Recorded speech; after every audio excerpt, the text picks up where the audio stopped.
छोटी जिंदगी है, महत्वाकांक्षाएं ज़्यादा हैं, फिर भी व्यक्ति समाज के लिए सोच ले, 4 कदम कर लो, उस पर विचार करे, उसका प्रचार प्रसार करे।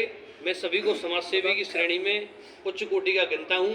जो आज के समय में स्थितियाँ समाज में इतनी कुरीतियाँ आ चुकी हैं कि बड़ा दुख होता है कि माता पिता से जिसे हम भगवान मानते आए हमारी संस्कृति में, आज उनके लिए भी जैसे पशुओं के लिए गौशालाएं खुल गई हैं, वैसे अनाथालय दिन प्रतिदिन खुल रहे हैं। तो हमारी मानवता किस तरह से समय में नीचे गिरती जा रही है, इससे ज़्यादा कोई दूसरा उदाहरण हो नहीं सकता।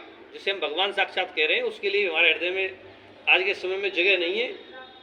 लेकिन ब्रज अपना जो क्षेत्र है, अन्य क्षेत्रों में देश की तुलना में बेहद ही समृद्ध है। लगभग देश के पूरे देश में घुमा हूँ कई क्षेत्रों में, कई कारणों से। आज भी हमारी जो कल्चर है, इतनी रिच कल्चर है कि दूसरे क्षेत्र में आप घूमने जाए, इतनी धर्मशालाएं, व्यक्ति 150, 100, 200 रुपये में रुक सकता है।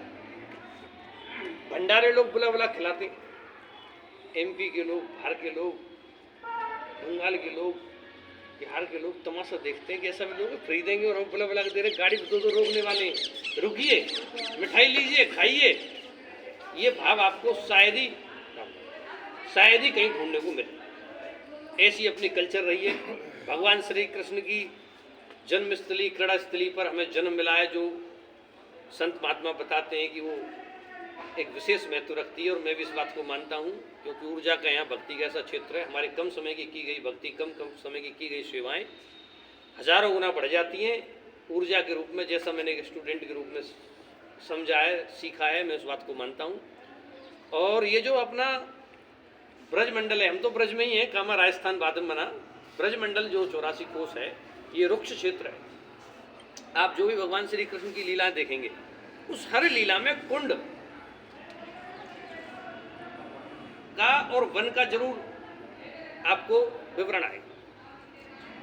और आप पुराना इतिहास देखेंगे तो सब वन थे। कामा पहले काम वन, स्थान कम था, उससे ज्यादा वन थे। भांडीर वन, कोकिला वन, महावन, वृंदावन, लगभग 32 से ऊपर वन। आज नाम तो रह गए वृंदावन, कोकिला वन, काम वन, लेकिन पेड़ नहीं है, 4। तो हमें क्या करना है, हमारी जो संस्कृति है, कल्चर है, थोड़ा थोड़ा उसे उभार के लाना। ये जो संस्था काम कर रही है, ये इसी पे काम कर रही है, जल और वन पर, जी और वी। जल और वन यही जीवन है हमारे। जो इस पे जितना प्रयास कर सके अपने स्तर पर, ऐसा हमें प्रयास करना है। इस संदर्भ में ये प्रथम बैठक मथुरा में रखी गई है।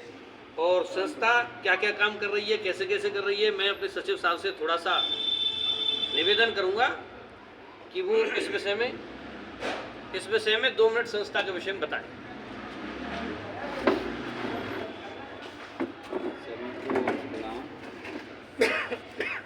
सभी को प्रणाम।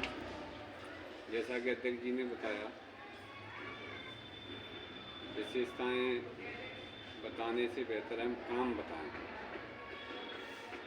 सभी जगह जो आज की तारीख में बड़ी समस्या है, प्रदूषण की समस्या है, और वायु प्रदूषण साथ में जल प्रदूषण की भी समस्या है। 1 मिनट में लूँगा समय। हमारे बीच में आज के विशिष्ट अतिथि श्री लखन यादव जी, जिन्होंने व्यापार में कम समय में बहुत अच्छा नाम कमाया है, वो हमारे बीच उपस्थित हैं। मैं चाचा श्री से निवेदन करूंगा, आए और मंच पर अपना स्थान ग्रहण करें।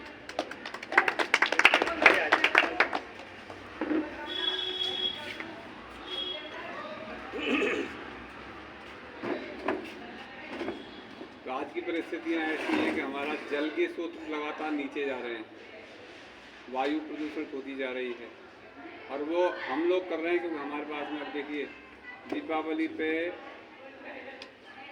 आपके कामा क्षेत्र में भी मैं समझता हूँ छोटा सा क्षेत्र है ये, तो मथुरा और वो तो बहुत बड़े क्षेत्र हैं। मैं समझता हूँ सैकड़ों गाड़ियाँ निकल के आ गई हुई नहीं। हर दिवाली पे हर साल वाहन नए आ जाते हैं, पर वाहन लाने वाला व्यक्ति कभी जीवन में ये नहीं सोचता मैं साल भर धुआं फैलाऊंगा, एक पेड़ तो लगा दूँ, कभी नहीं सोचता। स्थितियाँ बदतर होती जा रही हैं, कोई संभालने को तैयार नहीं है। आप सब लोग जब बीच में बैठते हैं तो खुशी होती है कि कोई तो इस बात में मुहिम में जुड़ा हुआ है। तो हम जो काम कर रहे हैं, लोगों को इस बात के लिए जागरूक कर रहे हैं कि भाई आप जितनी सांसें ले रहे हैं इस ऑक्सीजन में, इस वायुमंडल में ले रहे हैं, उसको शुद्ध करने का काम तो कम से कम कर लो, अपने लायक तो कर लो, दूसरे लायक को छोड़ो। अभी आप रोज़ पढ़ते हैं दिल्ली की स्थिति आबो हवा बड़ी ख़राब है, कभी आप दिल्ली चले जाओ तो आंखों में जलन शुरू हो जाती है। यहाँ हम बहुत बढ़िया स्थिति में जी रहे हैं और आप देखेंगे दिल्ली पूरी हरी भरी है, जिधर चले जाओ लोग जाते हैं, अरे यार बड़े पेड़ हैं, बड़ा प्रदूषण है। उसका कारण ये है कि वहाँ प्रदूषण ज़्यादा निकल रहा है, पेड़ क्या करें बेचारे। ऐसी स्थिति हमारे यहाँ ना हो। अब देखो हम आज आए हैं, मथुरा में जाम, वृंदावन में जाम, गोवर्धन में जाम, बरसाना में जाम। अब कामा कितनी सी दूर रह गया, उधर से जो हवा आएगी उन वाहनों की, तो यहाँ भी गड़बड़ करेगी। तो हम जो काम कर रहे हैं, ये स्थिति को काम कर रहे हैं कि हम सब जग जाएँ, चेत जाएँ, समय से जागृत हो जाएं कि हमारे यहाँ भी उतनी भाव स्थिति ना पैदा हो जो उन शहरों में हो गई। तो ज़्यादा से ज़्यादा पेड़ लगाने का काम करें, पानी को संरक्षित करने का काम करें। कैसे किया जा सकता है, हम इस पर लगातार हम अपने विचार रखते रहते हैं, लोगों को बताते रहते हैं। कोई भी एक व्यक्ति किसी भी काम को नहीं कर सकता, ये सब जानते हैं। स्कूल चला रहे होते हैं, बच्चों को प्रेरणा दें, स्कूलों में ये प्रेरणा दें कि हम पानी को कैसे बचाएं। अब टीचर लोग भी बताते हैं भैया ज़्यादा पानी मत चला रहे, टोंटी बंद कर दो। उसका कारण ये एक सिस्टम है। आप पानी ज़्यादा फैलाओगे, उसके लिए ज़्यादा बिजली पैदा करनी पड़ेगी, ज़्यादा बिजली पैदा करनी पड़ेगी, ज़्यादा कूला लगेगा, ज़्यादा कूला लगेगा, खनन ज़्यादा करना पड़ेगा। वो आपकी एक छोटी सी बात से लेके वहाँ तक जाइए, कितना इन्वेस्ट होना है।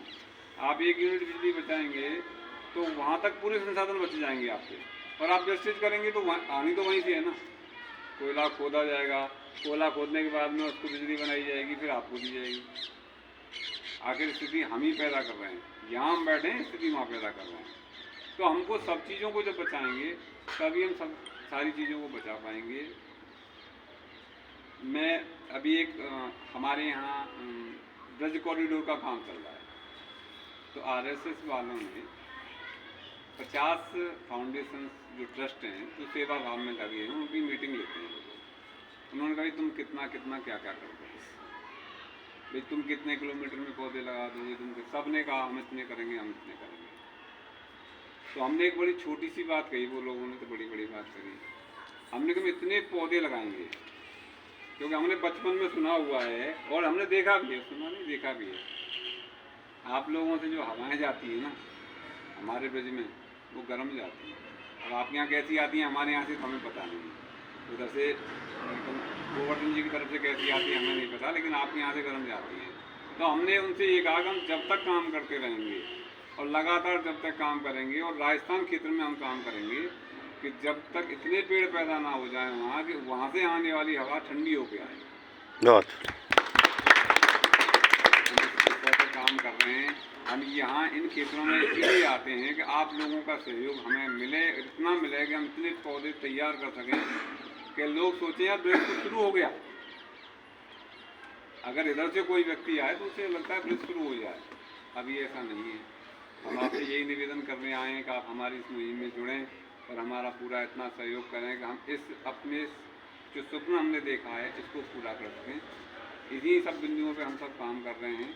आपके सहयोग की उम्मीद लेके इधर आए हैं। उम्मीद है कि आपका सहयोग मिल रहा है, ऐसा नहीं है नहीं मिल रहा है। नहीं मिल रहा होता तो आज की मीटिंग ही वहाँ से होती, पहले भी हम कई मीटिंग कर चुके हैं। लेकिन हम ये एक माहौल बना देना चाहते हैं कि आगे आने वाले मानसून से पहले हम इतनी तैयारियां कर लें कि यहाँ इस क्षेत्र में इतनी यूनिट तैयार कर दें, कम से कम 1 लाख पौधों का रोपण हम कर सकें। इतनी तैयारी पहले कर लेंगे तो मुझे लगता है कि हम अपने इस मुहिम में सफल मानेंगे अपने आप को। इन्हीं शब्दों के साथ में मैं अपने आप को विराम देता हूँ और उम्मीद करता हूँ कि आप सबका सहयोग हमें मिलता रहेगा।